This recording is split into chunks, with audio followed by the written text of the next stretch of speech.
గారు శ్రవణ్ గారు మనం చూసాం సీఎం పైనే పోటీ చేశారు ఒంటేరు ప్రతాప్ రెడ్డి రెండుసార్లు మొన్న కాంగ్రెస్ పార్టీ అభ్యర్థిగా పోటీ చేశారు కానీ ఇప్పుడు అదే ఒంటేరు ప్రతాప్ రెడ్డి టీఆర్ఎస్లో చేరడానికి రంగం సిద్ధమైపోయింది ఆయనే స్వయంగా మధ్యాహ్నం 3 గంటలకు చేరుతున్నానంటూ వాట్సాప్ సందేశం పంపారు అది ఎక్స్క్లూజివ్గా 10 టీవీ చేతిలో కూడా ఉంది దీనిపై ఏం చెప్తారు అంటే సరే పార్టీలు మారాలనా మారొద్దా అనేటువంటిది వ్యక్తిగతమైనటువంటి విలువలకు సంబంధించింది వ్యక్తిగతమైనటువంటి అభిమతాలకు సంబంధించినటువంటి ఒక అంశం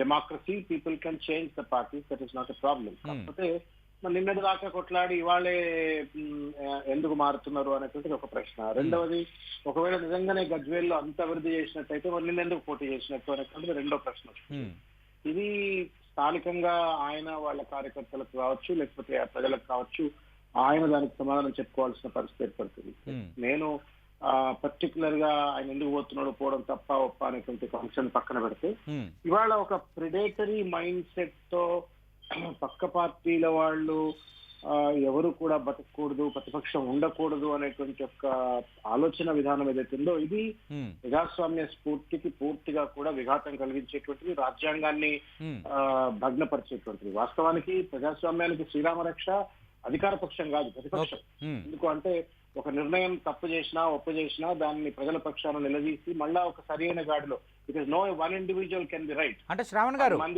శ్రవణ్ గారు ఒకటి టీఆర్ఎస్ ఆహ్వానించిందన్న విషయాన్ని ఎక్కడ ఒంటేరు ప్రతాప్ రెడ్డి 10 టీవీ చేతిలో చిక్కిన ఎక్స్క్లూజివ్ వీడియోలో ఎక్కడ చెప్పలేదు కానీ ఆయన చెప్తుంది ఏంటంటే వీళ్ళకి ఒక విజయం లేదు కాంగ్రెస్ పార్టీలో ఉంటే ఫ్యూచర్ లేదు గాంధీ భవన్ వెళ్తే సీసాలతో కొట్టుకుంటున్నారు అలాగే మొన్నటి ఎన్నికల్లో కనీసం సహకారం కూడా అందజేయలేదు ఏ యాంగిల్లో చూసినా ఇలాంటి కారణాలన్నీ ఆయన తన సన్నిహితులతో రివీల్ చేసుకున్న ఎక్స్క్లూజివ్ వీడియో 10 టీవీ మీతో మాట్లాడడానికి ముందు ప్లే చేసింది అంటే కారణం చెప్తున్నారు మీ కాంగ్రెస్ పార్టీ ఫ్యూచర్ లేదని కూడా కారణంగా చూపిస్తున్నారు ఇప్పుడు ప్రతాప్ రెడ్డి గారు ఒక బలమైనటువంటి ఒక ఉద్యమ స్ఫూర్తి ఉన్నటువంటి ఒక నాయకుడు గత 4.5 సంవత్సరాలుగా గజ్వేల్లో ఎవరు అండ ఉండకపోయినా బలంగా నిలబడి కొట్లాడినాడు ఎక్కడైతే ఒకవేళ ఆయన అనుకున్నట్టుగానే కాంగ్రెస్ పార్టీలో ఇవాళ నాయకత్వాలు ఏమే ఉంది ఒకవేళ లేకపోతే అంతర్గత ఇంటర్నల్ డిసిప్లిన్ లేకుండా కొంత కార్యకర్తలు అట్లా ఇట్లా ఉన్నటువంటి ఒక పరిస్థితుల్లో ఆయనే నాయకుడిగా ఎమర్జ్ అయి పనిచేయవలసిన పరిస్థితి ఏర్పడుతుంది కాబట్టి ఇవాళ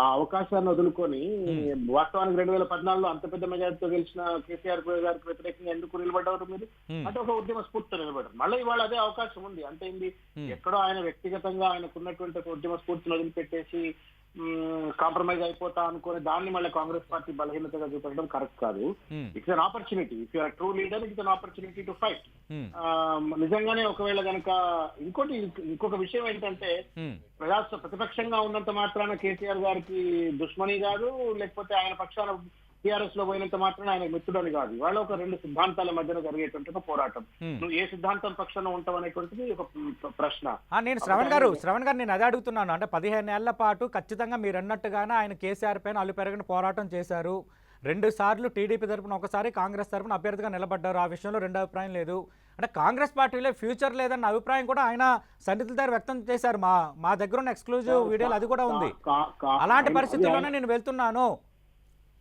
అదే అంటున్నా కదండి ఆయన వ్యక్తిగతమైనటువంటి అభిప్రాయం కావచ్చు అంటే అలాంటి నేతలు కూడా కాంగ్రెస్ పార్టీ చేజారిపోతున్నారు కదా అని పర్లేదు ఇప్పుడు ఇదొక నిరంతర గంగా ప్రవాహం ఇవాళ వాస్తవానికి బంటేరు ప్రతాప్ రెడ్డి గారిని కాదని చాలా మంది అక్కడ మాకు టికెట్ కావాలని చెప్పని ముందుకు వచ్చినప్పటికీ కూడా బంటేరు ప్రతాప్ రెడ్డిలో ఉన్నటువంటి ఒక ఉద్యమ స్ఫూర్తిని గుర్తించి కాంగ్రెస్ పార్టీ ఆయనకు టికెట్ ఇచ్చింది వాస్తవానికి అక్కడ శ్రీకాంత్ బండారి అని చెప్పని ఇంకా చాలా మంది సుదర్శన్ రెడ్డి అని ఇంకా కొంతమంది ఉన్నప్పటికీ కూడా వాళ్ళందరినీ పక్కన పెట్టేసి ఆయనకు టికెట్ ఇవ్వడంలో ఉద్దేశం ఏంటి అని అంటే ఒక పోరాటం చేస్తాడని చెప్పాను కానీ వాళ్ళ నేను పోరాటం చేయను నేను కాంప్రమైజ్ అయిపోతాను ఆయన అనుకుంటే అది ఆయనకు వ్యక్తిగతమైనటువంటి ఒక పరిస్థితి రెండో అంశం ఏంటంటే ఇవాళ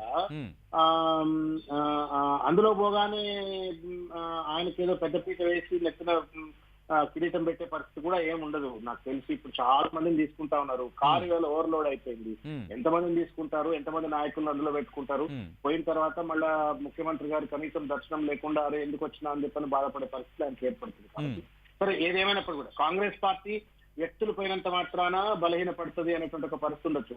వ్యక్తులు ఉన్నా లేకున్నా కాంగ్రెస్ పార్టీ నిరంతర గంగా ప్రవాహం లెక్క కొత్త తరం నాయకత్వం వాళ్ళు ఎదురు చూస్తుంది. వాస్తవానికి వాళ్ళ యూత్ కాంగ్రెస్ సంబంధించి కావచ్చు, ఎన్ఎస్ఏకి సంబంధించి కావచ్చు, ఇప్పటిదాకా అవకాశం లేనటువంటి ఒక యంగ్స్టర్స్ అంతా కూడా మేము ఇవాళ పగ్గాలు చేపట్టి పార్టీని ముందుకు నడపాలన్న ఉద్దేశంతో ఇవాళ నడుపుతున్నారు. రాహుల్ గాంధీ గారు కూడా ఆ దిశలో ఆలోచిస్తుంది. కాబట్టి కొత్త నాయకత్వం నేతృత్వంలో తప్పనిసరిగా కాంగ్రెస్ పార్టీ బలోపేతం అవుతుంది. ప్రతిపక్ష పార్టీగా ప్రజల పక్షాన గళమెత్తి కొట్లాడుతుంది. ఆ కొట్లాటలో నేను భాగం కాను అని కాంప్రమైజ్ అయిపోతా అనుకున్న వాళ్ళు పోతారు. అంటే ఇక్కడ కాంప్రమైజ్ అయినట్టుగా కనిపించట్లేదు. కాంగ్రెస్ పార్టీకి ఫ్యూచర్ లేదు కాబట్టి నేను వెళ్తున్నానన్న అంశాన్ని 1-2 సార్లు ఆయన సన్నిహితుల దగ్గర ఆయన ఓపెన్ అయ్యారు. ఇప్పుడు కాంప్రమైజ్ అంటే ఎదుటి వాళ్ళతో గాంధీ భవన్ కి వెళ్ళాను సీసాలతో కొట్టుకుంటున్నారని. సతీష్ గారు కాంప్రమైజ్ అనేటువంటిది 2 రకాలుగా చూడాలి. ఒకటి ఎదుటి వ్యక్తులతో కాంప్రమైజ్ కావటము, రెండవది తన వ్యక్తిగతమైనటువంటి ఒక సిద్ధాంతంతో తనకు తానే కాంప్రమైజ్ కావటం. ఈ కాంప్రమైజ్ విత్ హిమ్సెల్ఫ్. ఆయన నిన్నటి దాకా కొట్లాడి వాళ్ళ పోలేకపోతున్నాడు, ఇవాళ పోతున్నాను అనుకుంటున్నాడు అంటే ఆయన కానీ కాంప్రమైజ్ అయిపోతున్నాడు. కాబట్టి వారికి సంబంధించినటువంటి ఒక వ్యక్తిగతమైనటువంటి, కానీ వారు పోయినంత మాత్రాన కాంగ్రెస్ పార్టీ నష్టపడుతుంది అనేటువంటిది పరిస్థితి కాదు. మూడవది శ్రవణ్ గారు ఒక్క నిమిషం శ్రవణ్ గారు నేను కళ్యాణ్ మాట్లాడుతున్నాను. మీరు ఇంతకుముందు కేసీఆర్ నాయకత్వంలో కూడా కొద్ది రోజులు ఉద్యమంలో పనిచేశారు. ఇప్పుడు కాంగ్రెస్ పార్టీలో కూడా గత 5 ఏళ్లుగా కీలకంగా ఉన్నారు. ఇప్పుడు ఏఐసీసీ అధికార ప్రతినిధిగా కూడా ఉన్నారు. అయితే మీ పార్టీలో ప్రధానంగా ప్రతాప్ రెడ్డి చెప్పిన అంశం నాయకత్వ లోపం ఉంది, అసలు నాయకత్వమే లేదు కాంగ్రెస్ పార్టీకి అంటున్నారు. అది కొంచెం చూస్తుంటే నిజమని కూడా అనిపిస్తుంది. ఎందుకంటే 19 మంది ఎమ్మెల్యేలు మీకు గెలిచారు. సిఎల్పి లీడర్ను కూడా ఏకాభిప్రాయంతో ఎన్నుకోలేక రాహుల్ గాంధీ చేతిలో బాధ్యత పెట్టారు. అంటే ఇలాంటి పరిస్థితులు కూడా పార్టీలు మారడానికి కారణం అని అనుకోరాదా? ఇవన్నీ సార్ ఇప్పుడు ఒక డెమోక్రాటిక్ ఇవాళ మీరు రెండు రకాలు చూడండి. ఒక దగ్గర ఏమో నెల రోజుల తర్వాత ప్రమాణ స్వీకారం చేయిస్తారు ఎమ్మెల్యేలతో.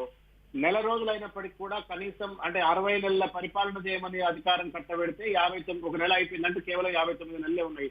ఇంతవరకు మంత్రివర్గ విస్తరణ జరగదు. ఎవరైతారో తెలియదు, ఎవరు గారో తెలియదు. వాళ్ళు మేనిఫెస్టోలో పెట్టుకున్నటువంటి అమలు చేసినట్టు ఒక వాగ్దానాలను అమలు చేసే పరిస్థితి ఉంటుందా లేదా తెలియదు. ఈ 4 రోజులు త్రిశంకు సర్గంలో పెట్టగలిగేటువంటి ఒక నియంతృత్వ ధోరణి ఉన్నటువంటి ఒక పార్టీ అది. ఇంకో పక్కనేమో కొంత ప్రజాస్వామ్యం, ఇంటర్నల్ డెమోక్రసీ ఉంది, ప్రజాస్వామ్యం ఉన్నటువంటి ఒక పార్టీ ఇది. కాబట్టి ఈ వైరుధ్యాలు ఉంటాయి తప్పనిసరిగా. డెమోక్రసీ అన్నప్పుడే వైరుధ్యాలు, డిక్టటోరియల్ అన్నప్పుడే వన్ మ్యాన్ షో కనబడుతుంది. ఇవాళ వన్ మ్యాన్ షో అక్కడ ఉన్నది. కొంత డెమోక్రాటిక్ గా డైలాగు, డిస్కషన్, డిసెంట్ ఇవన్నీ ఇక్కడ కనబడుతున్నాయి. అంత మాత్రం చేత పార్టీలో నాయకత్వం లేదనుకోవడం సబబు. ఇవాళ ఒకవేళ నిజంగానే నాయకత్వం లేమి ఉన్నట్టయితే ఒంటరి ప్రతాప్ రెడ్డి గారికి పెద్ద ఆపర్చునిటీ. ఆయన బలమైన నాయకుడు, గజ్వేల్లో బలమైన నాయకుడు, ఆర్థికంగా కూడా డబ్బులు బాగున్నాయన, రేపు తెలంగాణ అంతా తిరగలిగేటువంటి ఒక సత్తా ఉన్నటువంటి వాడు, అంతో ఎంతో కొంత ధైర్యం కలిగినోడు. మరి ఆయన ముందులు పడి పనిచేయాల్సిన పరిస్థితి ఉండే. కాబట్టి ఆయన అది అద్దనుకున్నాడు, కొట్లాడద్దు అనుకున్నాడు, ఆయన వెళ్ళిపోతాడు. అంత మాత్రం చేత కాంగ్రెస్ పార్టీలో లేమి అని అనుకోవడం కరెక్ట్ కాదు. కాంగ్రెస్ పార్టీ రాహుల్ గాంధీ గారి నేతృత్వంలో సంస్థాగత నిర్మాణం బలంగా జరుగుతుంది. కొత్త నాయకత్వం ముందుకు వస్తుంది. ఎవరున్నా ఎవరు లేకున్నా, నేనున్నా ఇంకొక వ్యక్తి ఉన్నా లేకున్నా, ఎవరున్నా కానీ పార్టీ నిరంతర గంగా ప్రవాహం లెక్క కొనసాగుతుంది. అంటే ప్రతాప్ రెడ్డి లాంటి వాళ్ళే పార్టీ మారారు. రేపు ఎమ్మెల్యేలు కూడా 7-8 మంది ఎమ్మెల్యేలు టీఆర్ఎస్ తో టచ్ లో ఉన్నారు అని చెప్తున్నారు. వాళ్ళని ఆపుకోవడానికి మీ దగ్గర వ్యూహం ఏమైనా ఉందా? ఆపుకుంటారా వాళ్ళని? కేసీఆర్ గారు ఒక మైండ్ గేమ్ ఆడుతున్నారు. వీళ్ళు టచ్ లో ఉన్నారు, వాళ్ళు టచ్ లో ఉన్నారు అని చెప్పని. ఇప్పుడు ఒంటేరు ప్రతాప్ రెడ్డి కనిపిస్తున్నాడు కదా, వెళ్ళిపోతున్నాడు మీ కళ్ళ ముందే. That's what I am saying. So వారు పెద్ద మైండ్ గేమ్ ఆడుతా ఉన్నారు. ఈ మైండ్ గేమ్ లో బలైపోయి వాళ్ళ ఎవరన్నా మభ్యపడిపోతే అది వాళ్ళకు వ్యక్తిగతమైనటువంటి విలువలకు సంబంధించిన అంశం. అంత మాత్రం చేత కాంగ్రెస్ పార్టీ అస్తిత్వమే ప్రమాదంలో పడుతుంది అనేటువంటిది సబబైనటువంటిది కాదు. అంటే శ్రవణ్ గారు నాయకత్వం సరిగ్గా లేదని అందరూ వేలెత్తి చూపుతున్నారు కదా. ఉత్తమ్ కుమార్ రెడ్డికి సంబంధించి ఒంటరి ప్రతాప్ రెడ్డి ఏ కారణాలు అయితే ఇప్పుడు చెప్తున్నారో చాలా మంది ఓపెన్ గానే మాట్లాడుతున్నారు కదా. సత్యనారాయణ వ్యాఖ్యలు కూడా చూసాం. ఆయన కేంద్ర మంత్రి, మాజీ కేంద్ర మంత్రిగా ఉన్నారు. అలాంటి నేతలే పార్టీ మీద ఇంత విమర్శలు చేస్తుంటే మీరు దీన్ని దిద్దుకోవడానికి ఎలాంటి ప్రయత్నాలు చేస్తున్నారు ఇప్పుడు? సార్ ఇవాళ ఇంగ్లీష్ లో ఒక సేయింగ్ ఉంది, success has several fathers and failure is an orphan అని. అంటే విజయాన్ని ఆపాదించుకోవడం నా వల్లే అని చెప్పని చాలా మంది నా వల్లే అంటారు. ఓటమైన తర్వాత నీ వల్లే అని చెప్పని బ్లేమ్ గేమ్ లో ఇండల్జ్ అవుతారు, పరిణామం చేసే పరిస్థితిలో పడతారు. కాబట్టి వాళ్ళ ఎవరి వ్యక్తుల వల్ల ఓడిపోయేటువంటి ఒక బలహీనంగా కాంగ్రెస్ పార్టీ లేదు. Yes we lost it. మా ఓటమికి కారణాలు కర్ణుడి సావుకు 100 కారణాలంటూ 100 ఉన్నాయి. దాంతో పాటు ఈవీఎంలు ఉన్నాయి, దాంతో పాటు పోలీసు ఉన్నది, దాంతో పాటు రెవెన్యూ ఉన్నది, ఓకే దాంతో పాటు 100 కోట్ల 1000 కోట్ల రూపాయల ఖర్చు పెట్టిన పరిస్థితులు ఉన్నాయి. సరే ఇక రకరకాల కారణాలు చేతి ఓడిపోయినాం. సరే ఒక పార్టీ ఓడిపోయినంత మాత్రాన ఆ పార్టీ అస్తిత్వమే ఉండకూడదు, ఇక మొత్తం మేమే రాజకారం చెలాయించాలనేటువంటిది నేను చెప్తే దూరం అవుతుంది. డిటర్మెంట్ to the democracy. Right, thank you Shravan గారు, మీ అభిప్రాయాలు. కాంగ్రెస్ పార్టీ గంగా ప్రవాహం లెక్క, నిరంతర గంగా ప్రవాహం లెక్క, ఓకే పాత నీరు పోతే కొత్త నీరు వస్తుంది, కొత్త నీరు బలోపేతం కానీ చేస్తుంది. ఇప్పుడు ప్రవాహం దారి మళ్లించుకుంటుంది అనేది కదా శ్రవణ్ గారు. దారి మళ్లించుకోవట్లే.